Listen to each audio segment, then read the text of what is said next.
Hello everybody, welcome back to the channel. My name's James. Today I'm giving you a little update on where we are with this swimming pool project before we release all of the videos that we're going to be doing on this. So if you haven't subscribed yet to the channel, please do subscribe. We're going to be uploading about 10 to 15 videos, all very in-depth on how we've done this project, all the way from digging, the first scrape of the digger, all the way up to what we're hopefully going to be doing through the next week or two, to piping up all of the plant room that we've got, to putting in the pool liner, to filling it up, turning on the air source heat pump and getting everything going. But before then, I think it's a good idea that I just show you where we are today and what I'm doing on this beautiful Sunday morning. So number one, I'm actually cleaning the tiles behind us with an acid cleaner at the moment. I'm using Easy Care, this stuff here that I got from my local supplier to do that, grout residue cleaner, lovely. Yeah, I'm going to be banging on. Tell you what, actually, before I say anything, if you haven't done yet, please subscribe. Well, please sign up to our learnplumbingonline.com. I've got links to that below. If you're interested in learning the essentials of plumbing, the basics of how to put pipes together, things like that, it's perfect for DIYers, apprentices or people about to go into the trade, and anyone that just wants a really good baseline knowledge of plumbing, and it supports the channel massively as well. So if you get a chance, go and do that. So I'm going to be banging on my little sound core in a minute. All the bits that I'm going to show you at the moment, apart from these bits over there, you can get on our Amazon store. So like my tools and bits and bobs like that. Links to that below as well.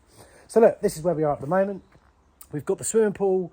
Everything's ready. We've got ICF walls on there. So that's insulated concrete form walls. We've got little bits of underlay, as I call it. Very similar actually to the underlay that you get underneath like a laminate floor. But because they call it swimming pool liner underlay, I mean, it's exactly the same stuff. The price goes up about 200%. So I just bought normal laminate underlay. I actually looked at it, it was like, it's the same stuff. I'm just going to buy laminate underlay. It doesn't have to be different, you know. It's not different. By the way, my shed's a complete mess. We're not looking in there. So this is what we're doing today. Let me just turn the camera round. So look, this is where we are. I've just, basically, we're going to be installing this big Keta box here. That is going to be what we are installing all our plant in. I'll show you that in a minute. But I want to put it here, and this little bit of patio is just a bit out of line, or a bit out of level. It's my fault, years ago that was. So I've just put some self-leveling compound. This is the special outdoor seeker stuff. Self-leveling compound there, so you can use that for garages and all the rest of it, so that works really, really well. We've got our pipes coming up there, and also our supply wires that go to our lights just there. So the lights are that way, facing this way, so away from the house. Otherwise, if we'd have them at this end at night, you'd be lighting up the house and, you know, annoying our neighbours and stuff like that. So we've got a skimmer there. We've got two sumps down there at the bottom ready to go in. We'll drop down in there in a minute, and I'll show you these sort of more close up. But at the moment, I'm just waiting for this to go off. It should go off in about 2 hours, 2 or 3 hours, and we can actually get this sited on there. And I can start doing the really fun stuff, which for me is designing a beautiful, perfect little plant room for all the things that we've got to fit in here. So if I just sort of pop the lid on this and open the door, try not to fall in the pool because I'm right next to it at the moment. This is kind of like the problem that I've got. Is going to be the fact that we've got our pipes coming up here, and then as you can see, I've sort of drawn out and sketched how we're going to do this. So we've got our sump pipe, skim pipe, they come up, go into two valves and then are consolidated, and then we've got our outlets that will be into two valves and they're consolidated as well. We've got, what I think we're going to have is like two outlet bits there that are going to go to the air source heat pump, and I'll show you that in a minute. Now, the issue is, when you're doing this sort of thing, is you've got, everything's a bit big in the world of swimming pools, and to prove that to you, look how large these valves are.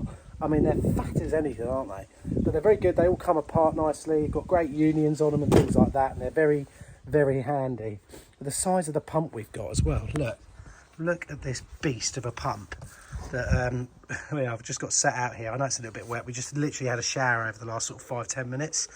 And I've got all my box of lights out here as well, and loads of random other bits and pieces. So where we usually go first, and I've actually drew a diagram because I did a live video about this yesterday. I don't know where I've drawn it now. It's disappeared.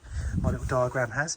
But what you do, you'd normally expect in plumbing is the first thing in the return is going to be the filter. That's kind of like what we like to aim for in plumbing. And then we'd go to all the other components of the system. Say, for example, pump, boiler. You know, the filter is the first thing, that return water that we want to have. And when I say return water, I mean the water from the sumps and also the skimmer. But in swimming pool land, we don't do that. We go to the pump first, then the filter, then the air source heat pump, and then back to the pool.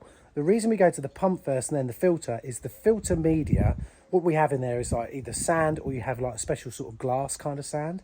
That filter media sometimes can settle quite a lot because it's sort of sat there. Obviously, it's not moving, and it lives inside this. So if we look in here, you can actually see that's where it's going to be living in this hole. And to kind of zhuzh up periodically the filter media, we use the pump pressure on a rinse. Okay, and how we do that is we use this special valve that we've got here, and that is what basically does it. So you'd move that around to where you want it, and that is basically. I haven't actually fitted this in properly yet, but you can spin this around to divert for like standard rinse, dumping the water, and all the rest of it. The other thing we've got to put in as well is this little bit down here. This is a bypass for the air source heat pump.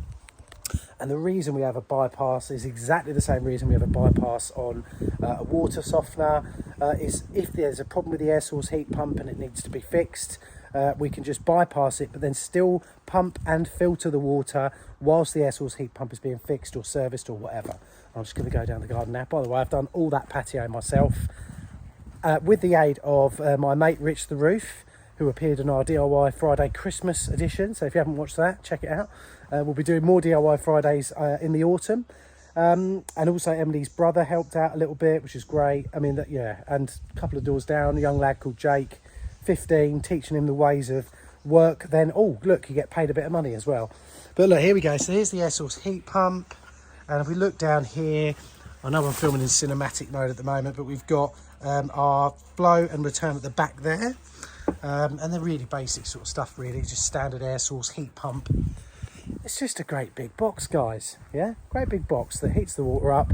So you need to put a flow and return into it and some power. And there you go, you're all good. Oh, look at it. Look at it down here, guys, this morning, huh? Absolutely brilliant. So I'm thinking, once I've cleaned up the patio bit under here, what I'm going to do is this thing will obviously be sited on there. This big tree that I've got, fig tree, which still doesn't give me any figs, I'm really annoyed about. That's going to be moved, and the air source heat pump's going to be behind it there, with our two pipes just sticking behind that sort of wood column there to go into that. So then everything's kind of nicely tucked away out of view of the main sort of pool area. Talking about the pool area, without further ado, let's go down into the pool. I'm so gutted that the weather was so bad in June that it stopped us from digging. Otherwise, this would have been done probably mid-August, and I'd had some time to enjoy it. There we go.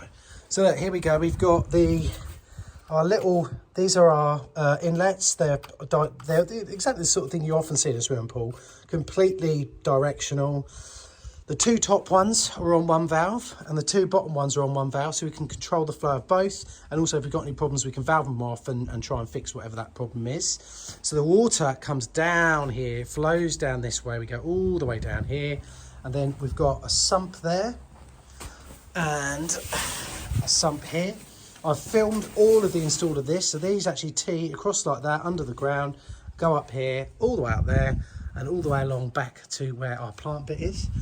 And then we've got our skimmer as well. So yeah, a little skimmer in there, and then two lights there. If I grab a bit of this, I'm going to show you what I mean by, so this is going to come up and go on there like so. And then our liner hangs in this piece here. So it's a bag liner, but this means that we've got nice sort of cushioning for the liner as well. It protects the liner a little bit and stops us having any sort of major damage to the liner. And then if I also, I'm just going to drag this bit all the way over here. It's not going to work. Come here, you little sausage. Oh look, got a load of planes coming over. That's a Mustang, P51 Mustang. And I don't know what else that is. I love planes. I'm actually lucky enough to have a pilot's license, so I can I actually fly often, not those particular aircraft. I fly PA-28, but it's great. And a lot of people go, oh God, you must be minted. You've got a swimming pool. And you know, you learn to fly and all that sort of stuff. Swimming pool, I've dug and done all this myself. Like, I haven't had to pay anybody else. I've just put my time and effort into it. It saved me a fortune. And at the end of the series, I'm going to sort of tot up exactly how much all this cost. But I think the whole swimming pool installation job, I think you're going to be surprised how cheap I've managed to do it for. But anyway, so look, I just want to show you how this works. Oh, something's been, I think a pigeon's been sat on me. Here we go. I'll just spin you around, guys. Look, so that will go up on there. Our liner goes inside this gap here and is sandwiched in there, and that's how we create a watertight seal on those. Okay, I'll be using X Pro silicone on these, and also the amazing X Pro expanding foam that I use I'm actually going to expanding foam the underside of the floor on that thing over there, because the floor's a little bit bouncy. So I'm just going to run some foam under that, and that will harden up. That'll be the standard fixer foam that you'd use. Harden it up and also give the floor a little bit of, tiny little bit of insulation, but also it will sperm it up nicely so it doesn't bounce at all. Also on the inside of that, we're going to be insulating all the walls, and then we're going to put plywood up all around the outside, and then from there we can do beautiful pipe work, make it look absolutely bloody gorgeous, you know what I'm saying? So that's kind of what I'm going to be doing over, well, today. Tomorrow, I've got to go and fit a under-sink instant hot water tap and also a under-sink cold tap at a customer's house. I will be filming that. And then I think later in the week, the liner's turning up for this, so we'll be filming that as well. The whole series, like I said, and when I'm saying about in-depth, I've seen a lot of videos of people who've installed their own swimming pools and put it online. They put it on YouTube, and that's brilliant. But they just seem to gloss over some of the things that I really wanted to know when I was researching this. So, for instance, these fittings, what do they connect to? How do they connect to the 50mm pipe? How does that work? Does anyone know? Well, you will do by the end of the series of videos that we're doing. So what I'm hoping to do is release a video on a Monday, then a Wednesday, or Monday, then a Thursday, until the whole series is fully finished and complete. So every couple of days, there's going to be a proper edited, updated video on that particular thing. Everything from getting the floor poured, from getting the walls put in, the vast amount of insulation that we've got under the floor and also in the walls here. So it should mean the U values of this swimming pool are so good, we'll be able to use this throughout the season. Okay, so I'll have a nice steaming hot swimming pool even on Christmas Day before I flee to Spain for the remainder of the winter, if I possibly can. God, I'd love to be able to do that. But yeah, so I'm just waiting for this to all go off today. Look at that, it's going off nicely. Then I'll be able to get that over the top, get my insulation in, start cutting up my strips for plywood. But before then, and while all that's going off, I've got the incredibly glamorous job of getting down on my hands and knees and rubbing acid cleaner all over the grout residue, which I've got to say, I cleaned it off as well as I could when I was doing the grouting, just, you know, the normal procedure that I'd use, sponging it off and stuff. But these porcelain tiles show up the residue so well, you've just got to get down there and give it a clean. The other thing, we've got a walnut tree up there, and there seems to be a squirrel that I'm slowly developing a violent vendetta against, I think. He keeps sitting down here and lovingly dissecting his walnuts. And when I say that, I actually genuinely mean he's eating a walnut, not the other thing.